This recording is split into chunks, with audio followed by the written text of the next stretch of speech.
সবাইকে চিন্ময় পুকুর পাশে দাঁড়াচ্ছেন আইনজীবী। চিন্ময় পুকুর পক্ষে না দাঁড়ানোর হুঁশিয়ারি কট্টরপন্থী বুদ্ধিজীবীদের। দেখুন, এটা একটা সবথেকে বড় কথা। এটা একটা স্বৈরাচারী সরকারের কুৎসিত সহযোগিতা ছাড়া এই ধরনের কট্টরপন্থীদের কাউরির জন্য উকিল ঠিক করবার অধিকার দেব না, এটা তৈরি হয় না। এই বাতাবরণ তৈরি হয়েছে সেখানকার সরকারের অপদার্থতা, তাদের সংকীর্ণতা, তাদের ক্ষমতায় টিকে থাকার জন্য বাংলাদেশ শেষ হয়ে যাক আমরা টিকে থাকি, এই মানসিকতা। আপনারা জানেন আজমাল কাসাব বোম্বেতে আতঙ্কবাদী হামলার জন্য, জঙ্গি হামলার জন্য যাকে বোম্বে পুলিশ গ্রেপ্তার করেছিল, সাহসিকতার পরিচয় দেখিয়েছিল, তার জন্য অনেক পুলিশকে শহীদ হতে হয়েছিল, তাকেও কিন্তু আইনি সাহায্য দেওয়া হয়েছিল এই ভারতবর্ষে।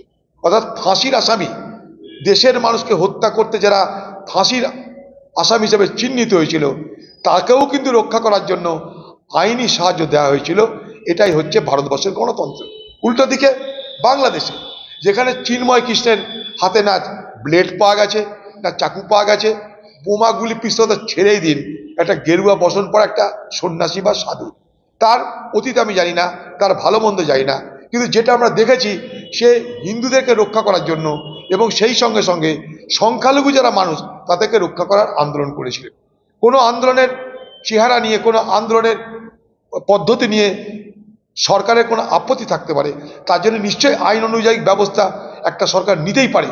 বাংলাদেশ একটা সার্বভৌম রাষ্ট্র, স্বাধীন রাষ্ট্র, তাদের দেশের আইন অনুযায়ী আইন বিরোধী কেউ কাজ করলে, রাষ্ট্রবিরোধী কেউ কাজ করলে তাদের বিরুদ্ধে পদক্ষেপ নেওয়ার অধিকার, ক্ষমতা একটা রাষ্ট্রের আছে।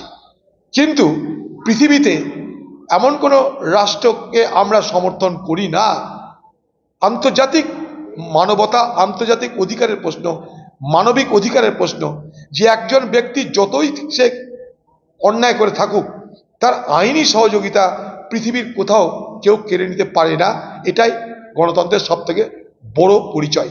তাই ইউনাইটেড নেশনস অর্থাৎ রাষ্ট্রপুঞ্জ তারাও এই কথা বলবে যে আজকে আইনি সুযোগ পাওয়ার অধিকার তাকে দেওয়া হোক।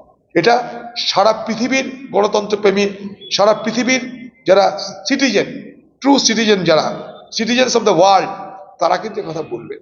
তাই বাংলাদেশের সরকার আজকে যদি তার আইনি সুযোগ, আইনি অধিকারকে প্রয়োগ করার ব্যাপারটাকে সুনিশ্চিত না করে, তাহলে তারা একটা মানবিক অপরাধ করবে। মনে করুন অনেক আইনজীবী আছে যারা ভয়ে হয়তো চিন্ময় কৃষ্ণের হয়ে দাঁড়াবে না, অথবা অনেক আইনজীবী আছে যারা ঘৃণা থেকে চিন্ময় কৃষ্ণের হয়ে দাঁড়াবে না, হতে পারে।